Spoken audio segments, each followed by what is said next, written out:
We think that in a matter of a couple of years, this is going to be a cheaper and more affordable product for everybody in the world. Welcome to Climate Curious. We're coming to you live from TED Countdown, which is TED's Climate Summit. Now, we all know that TED is normally about sparking curiosity, ideas, even inspiration. But sometimes an issue requires more than that, and climate change is just that issue. So TED Countdown is all about impact, it's all about action. Right, and we've had an amazing opportunity to speak with some of the world leaders in the climate movement. So this season of the podcast is going to be intense and it's going to be amazing. There are going to be some moments of silence, some moments of awe, definitely some laughter, and some unexpected climate confessions. Some things that you've definitely never heard before.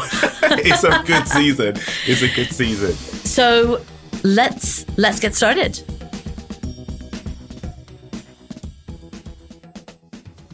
So today, Ben, yes, we are going to be following up on a conversation we started in season 1. Oh, and I think it's about a topic that you and I actually really love. Okay. Cars. Oh, this is a good one. I know you thought I was going to say food, one. which is our other favorite topic, but it's actually about cars. We love cars. So A lot. So today we're going to be joined by an expert in things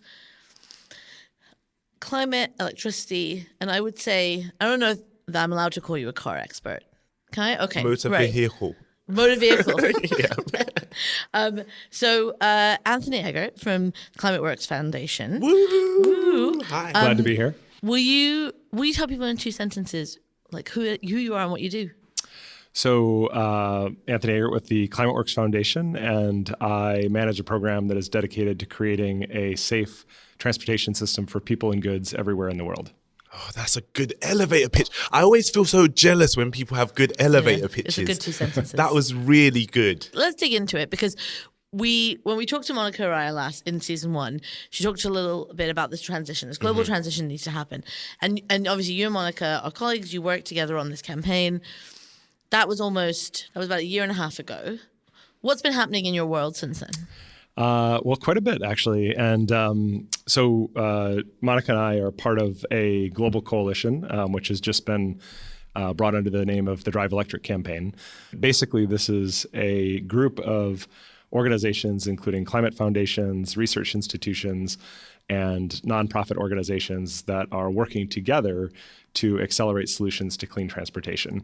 And we are working very closely with our partners in China, in India, in Europe, the US, and beyond to really bring some of the most powerful solutions to accelerate this transition away from oil-based combustion, which is contributing to climate change and health problems, to a much, much cleaner system. It's about transitioning basically everything that has motive power operating on roadways, from 3-wheeled rickshaws to buses to the trucks that deliver our goods from the factories to your doorstep.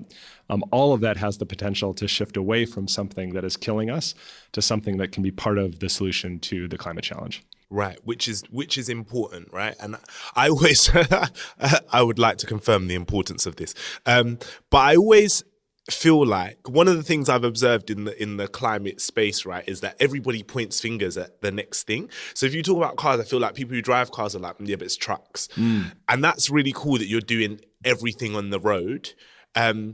But how? How do you fix that problem? So that's a big problem, right? It is a very big problem. We have over 1 billion vehicles currently on the road that are polluting, contributing to these problems. And that number is actually still growing. So as different parts of the world are developing, modernizing, they're adding more trucks, adding more cars, also adding more buses, which is good, to their system. And so this basically is contributing to this upward trajectory of transportation-related emissions. And so we need to bend that curve back in the direction of a future that is consistent with a 1.5 degree or safe climate. So how do we do that? Good question. Our strategy has really got sort of 3 major pillars. The first is smart government policy. So there is a set of policies that include regulations, and incentives and infrastructure programs that today already are shifting hundreds of billions of dollars in the direction away from combustion and towards clean electric drive. The second is because this is a transition that needs to be largely financed by the private sector.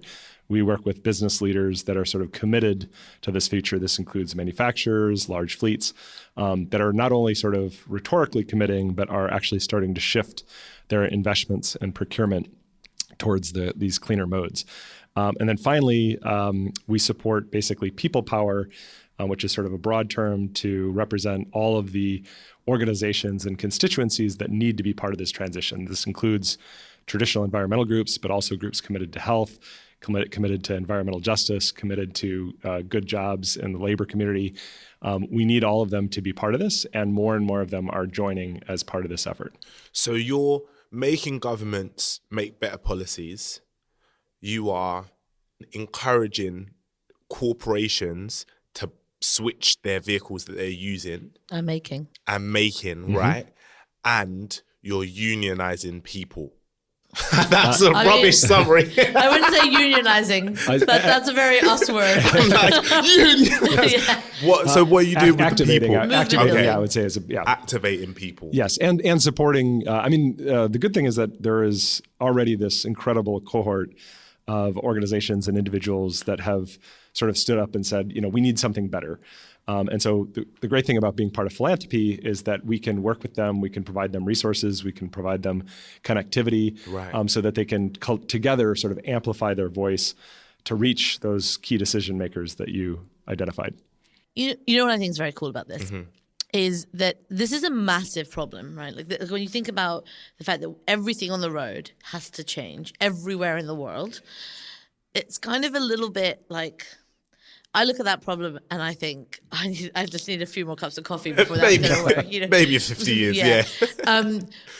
But what I feel like this campaign does, and then I want us to really find out what it means for people, is that you've broken it down and you've looked at who are the key people that need to do things, how do those people do those things, and how do we make that work all around the world. And it feels, when you talk about it that way, it feels very much like, yes, simple, Manageable, we have yeah. a way forward. But I'm curious for people who aren't in policy or in activism or even working with, in the manufacturing or in big corporates. Is there a really great example of what this looks like when it works? Yeah, I think for the average individual, what this will mean, they'll have more choice in terms of what they buy if they're in the market for a vehicle.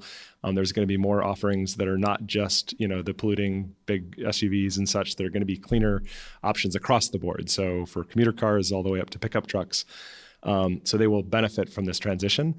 Within cities where they live, there's going to be cleaner transit. So we have a coalition of now 36 cities that are part of something called Green and Healthy Streets. This is everything from London to Santiago to Jakarta, where they have basically said, we're going to shift not just our own transit fleet, including the buses, which will be quieter and cleaner and benefit everybody that lives in that city, but we're also going to take the actions that are going to shift the vehicles that operate in our city center to much, much cleaner modes, basically zero emission, and do that through a variety of mechanisms, including clean air zones and infrastructure programs.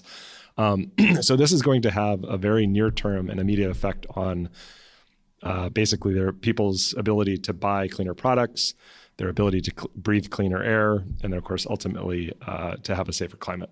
Because this is the thing, right? I drive an EV after having done this work. After saying that, let me put an asterisk. I don't have a driving license, but the people around me whose car I'm in, they drive an electric vehicle. I forced them. And so it's like a talking point now with people. And the thing that people just snap back at me most often is, it's so expensive. It's so expensive. It's so expensive. And so what you're saying is that won't be true for that much longer. Excellent question. So when we started this work 6 years ago, it was absolutely the case that these products were more expensive. And in fact, in a lot of places without proper policy support, they still are more expensive on sort of first purchase. But this is where technology is benefiting us and the great innovative potential of a lot of these industries, because batteries, which are sort of the essential killer app to this technology switch, have declined 87% in price just over the last 10 years. That's massive. And that trend continues. And so by our projections and those of our research institutions, we think that in a matter of a couple of years, this is going to be a cheaper and more affordable product for everybody in the world. Right. You add to that the fact that the fuel that powers these, which is electricity, is already cheaper than oil converted into gasoline and diesel. And the maintenance cost of these vehicles is already proven by data to be less expensive to own and operate. And so when you sort of add all that up, this is going to be a dramatically more affordable mobility system for people who buy cars, for people who use buses, for companies that need to deliver goods. This is going to be sort of an economic win. We're not quite there yet, but we're very, very close to what we would sometimes call a tipping point, where those conditions will be true across all of these segments. And that is really one of the sort of targets of the campaign, is to reach that point. So what about, this is maybe a stupid question, but what about people who want luxury cars, like people who want like Cadillacs and Rolls Royces and stuff? Is there the future of electric vehicles, that all vehicles will be electric across the board, and it won't matter what type of vehicle you're trying to buy? I don't know why I'm asking this as if I'm ever going to buy a Cadillac or a Rolls Royce. Can I just tell you, Anthony, I read this piece because. Oh, did you? So there's a guy in the UK who, and I don't know if there must be in America too, who is converting old classic cars into EVs. Oh, and really? he says, Ben, that Rolls Royces are some of the best because they're heavy and they can take the battery. Oh. So Lots of room under the hood as well. Yeah. Oh, so my argument has fallen apart immediately. So not only will you be able to buy a new, electric Rolls Royce, you could, if you want to make your old one, significantly cleaner, there will be options of this site. Oh, wow. And we do anticipate that kind of sort of retrofit market will increase. But yeah, I think actually, if you look at kind of how electric markets came into the market, they initially started actually in the luxury segments pioneered by Tesla. So, back, Model S, and then the X, and now the 3, which is continuing to come down in price and be more, accessible. But again, I think I want to really stress that this works kind of across all classes and all incomes. Even today, right now, you can buy an used EV in California. It's one of the cheapest vehicles you can use, own, and operate. And so as this market, expands, as these offerings expand, this is something that's going to be available to everybody, including those that, want to have the high end of the market. Right, so Mariam, I've been thinking, how did we start this podcast? that's a great question. So at TEDx London, we're all about ideas worth spreading. We've explored everything from gender and borders to technology and design at our events. We've been doing this for 5 years. And in that journey, Citi has been our headline partner, and they've been with us every step of the way. But when it came to the climate crisis, we needed a new format. We wanted to break out of the red circle, to speak directly to the climate leaders, to ask questions and to be curious. And as always, Citi was there with us, supporting our vision, encouraging us to be courageous and adventurous with our ideas. So thank you, Citi, for making this podcast and all of our work possible. For the love of ideas, for the love of curiosity, for the love of progress. Citi. Now back to the show.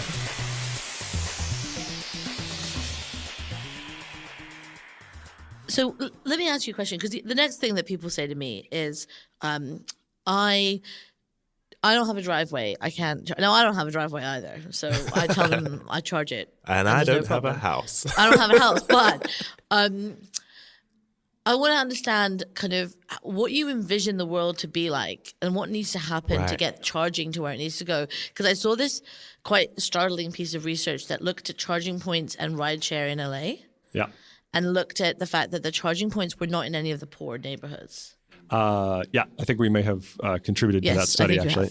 Let me start by saying not everybody needs to own a vehicle. I'm amazed. We're talking about cars. I'm amazed that that you still don't have your license. That's awesome. Good job. A proper city dweller. Like buses and the rest of taxis are my main my wife and I, we do own a vehicle. We actually own an electric car. But my preference is often, when I can, to be able to take transit, to use my bicycle, walk. My 2 feet are my favorite mode of transport. And again, we're going to need all of those things, and we're going to need them even increasingly, especially in these cities that are growing and adding more folks. So this needs to be a solution that does work for those, even if they don't own a car.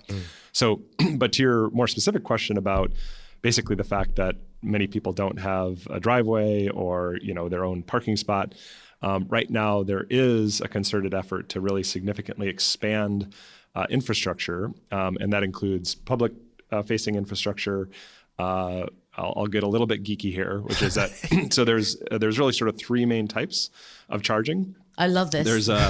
There's level 1, which is basically the wall plug over here, and that actually works for a lot of people that can plug in overnight. They can effectively get a full charge that can meet most of their daily needs. Really? What? Just for their from a car, wall plug. from a wall? Yes. No way. No way. Seriously? Yeah. In fact, a lot of the early buyers in California that had some of the early EVs never bought a charger. They just plugged it into the wall in their garage. Sorry, I am absolutely stunned by that. I feel like, sorry, if you're listening to this at home, can you just let us know in the comments whether you knew that or not? Because they're laughing at me like I'm a weirdo, but I feel like this is an intense piece of information. I did not know that you could charge your car from your wall. Yes. Okay, continue, So, sorry. and what's great about that's called level 1. What's great about that is it's actually very affordable. Right. The infrastructure exists. In fact, you can add it without, adding a huge amount of capacity, to the system. But for people that need a little bit quicker charge or, can't, doesn't have a place to plug in overnight, we have to go up to at least level 2. So level 2 is basically charging rates that go from maybe a kilowatt to like 10 kilowatts, where you can maybe get a full charge in 3 to 4 hours, and you can also top up if you're say at a grocery store or at a workplace Or an IKEA, which is what I did. Yes, or an as you IKEA, did. yes. So most of what you see in the parking lots that is public facing is generally level 2. So that's like in a hotel car park. Yeah, I would say in most cases that would be level 2. Yeah. Okay, cool.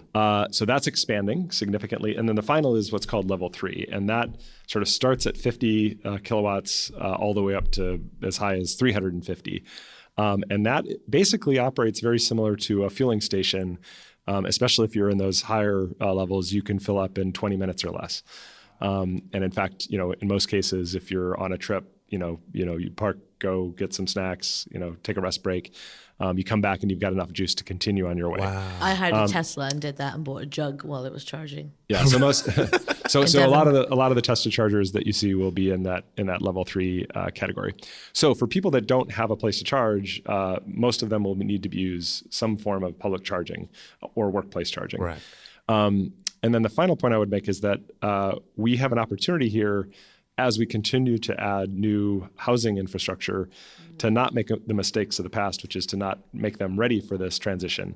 And so a lot of cities, a lot of states are now adopting building codes that require that for new construction, both for residential and commercial, that they do what's called EV Make Ready, which is that you put in all of the capacity and the conduit so that it's very, very simple and cheap just to hang a charger on the wall and you're good to go. Right. That's like my parents bought a sofa the other day and it had like a USB charging port in it. I was like, why would you do that? I mean, we've talked a lot about cars, and that's cool. But as you said, that's the only like one. And I actually like one of the things that I love when I'm going around London is when I see these signs on buses saying like I'm powered by hydrogen or this is an electric bus, and it actually feels like as very cool, right? It feels like, and I guess part of this work is about how people feel about these things. So I have a great story to share just from last week. I was at a conference in just outside of Monterey. One of the panels was basically fleet operators of both trucks and buses. And they basically these are some of the pioneers that are starting to incorporate electric trucks and buses into their fleet. And one of after a very interesting discussion, somebody asked this question, well, how do the drivers feel? What is their experience here? And the person from the truck fleet operator said, we have one of our drivers, a woman who prefers to basically, if she's not able to get the electric truck, she would prefer to call in sick because she prefers it so much because of the lower vibration, the lower noise, the easier ride and drive. That she is basically saying, I do not want to get back into a diesel truck. Just do not put me back in a diesel truck. And then the other person who has a bus says one of his drivers will get to work about 15 minutes early so they can get the jump on the others to get the electric bus. Wow. And I think, so certainly drivers, including, again, all these classes, have expressed that this is a better technology for them. Yeah. And then when they've done surveys of, say, riders on electric buses, they do notice that this is much quieter, this is much smoother. There's not the grinding of gears, as you're trying to get up hills.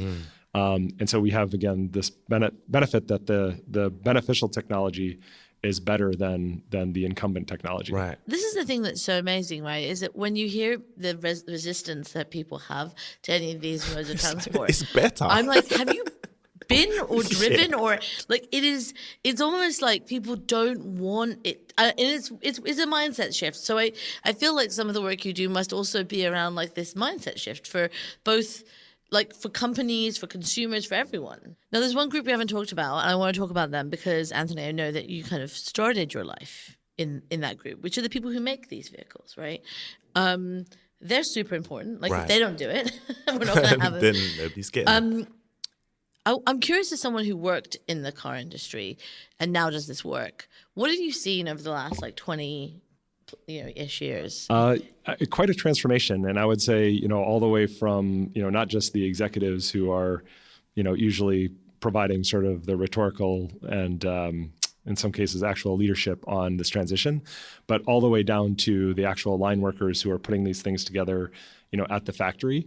I would say over the last, 20 plus years that I've been working on this, it hasn't always been a collaborative relationship between, say, advocates, labor and industry leaders.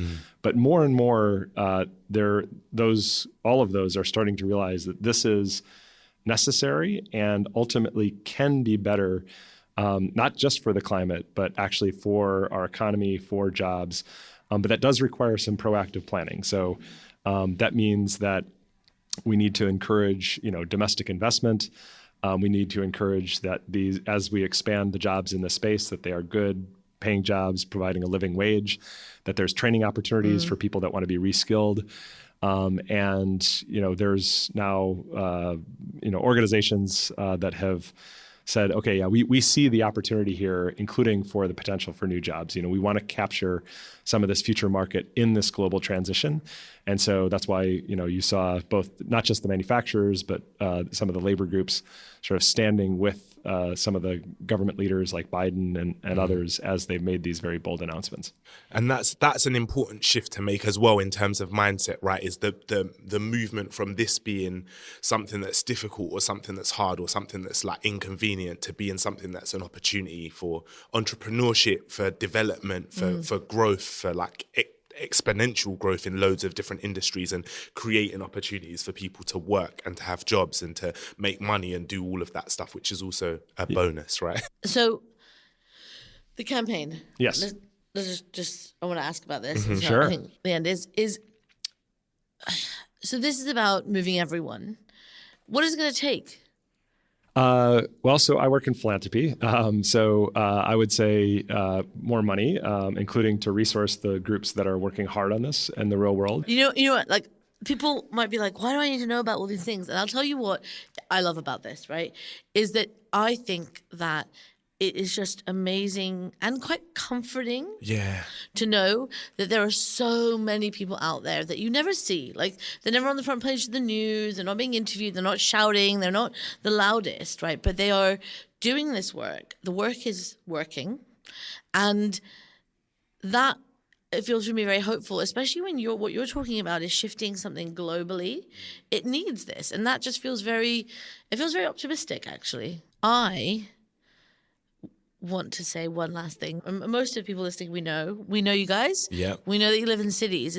This is super important for us, right? Of course, it's important for everyone in the world, but cities can bear the brunt of the consequences of polluting vehicles, right? Yes. And loads of us who are trying to make better decisions, who might, be eating less meat, or who might be doing these different kinds of things. We don't own cars. We live in cities, but we do things like order. Yeah. Delivery all the time, and then we never think about how those trucks are and how those goods are getting to us. So I think this is a really cool thing for people who even if you don't own a car, you still interact with transport all the time. Yeah, every day. Yeah, actually, if I might just building on that example, when you hit your buy on the Amazon button, what you've done is you've just sort of kicked off a chain reaction that extends all the way back, not even just to the distribution center where that product originates from, but even, of course, all the way back to where it's produced, everywhere in the world.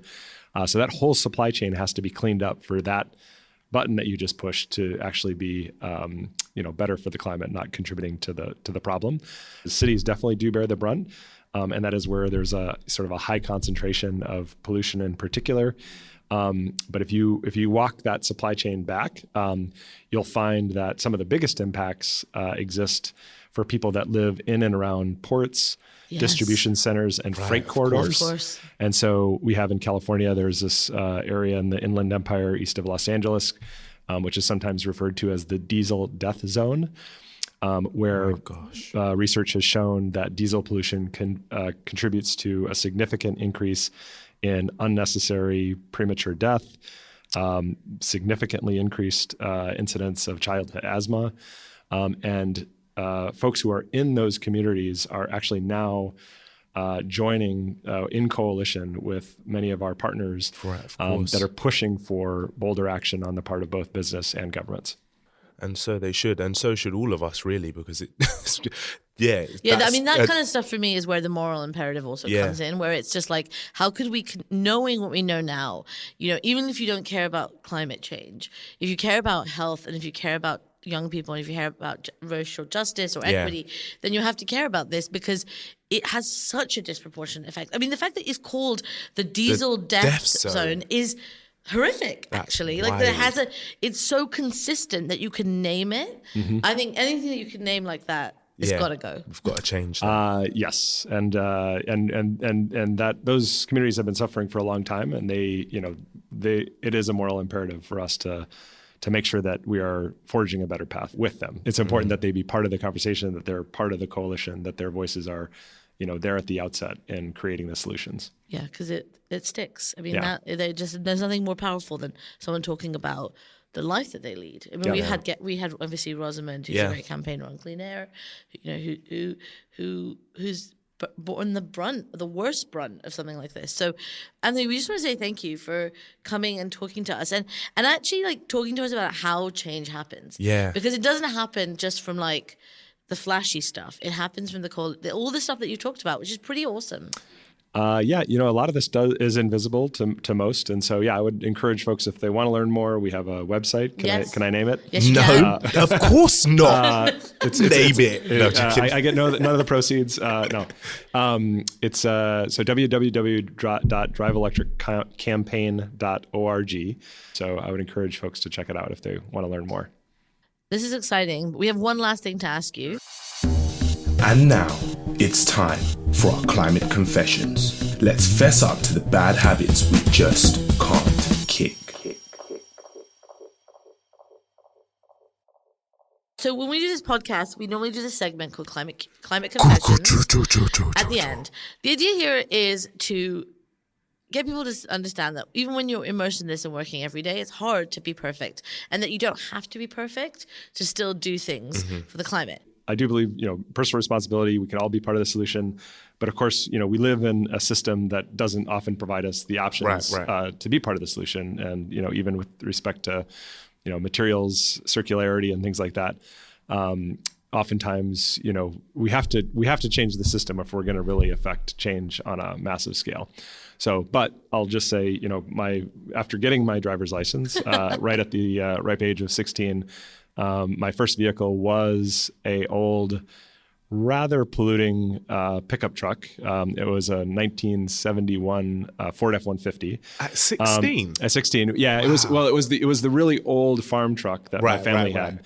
So I grew up in rural northern Wisconsin. We were surrounded by dairy farms. I worked on a dairy farm, and it probably definitely incurred a carbon debt, a pollution debt, but I'm still paying off. I've, definitely contributed to the challenge that we now face through my own purchase habits and such. Cool. That's dope. Yeah. Thank you so much. Thank you for letting us so throw the much. deep end. Yeah. Thank you. This is a lot of fun. Thank you so much for joining us this week. We really hope you enjoyed this episode. If you did, please rate, subscribe, and share this episode with a curious friend. It makes it possible to keep making this amazing content for you. Oh, and slide into our DMs at TEDx London and let us know which climate extraordinaires you'd love to hear from next time. Oh, and don't leave yet. We wanted to tell you a bit more about who made this podcast possible. Yeah, we did. TEDx London's headline partner, City, has been supporting us for the past 5 years to bring world-changing ideas to the TEDx London stage. And now they're taking it to the next level by making this podcast possible. Thanks, City. But wait, that is not all. No, this podcast was produced by the amazing Josie Coulter. Curation and research by the genius Tara Cooper. Artwork designed by the visionaries that are Sabrina Russo and Rebecca Mingus. Mixed and engineered by the iconic Ben Beheshti, aka The Falcon, who also composed our banging theme tune. Presented by me, Mariam Pasha. And by me, Ben Hurst. Stay curious.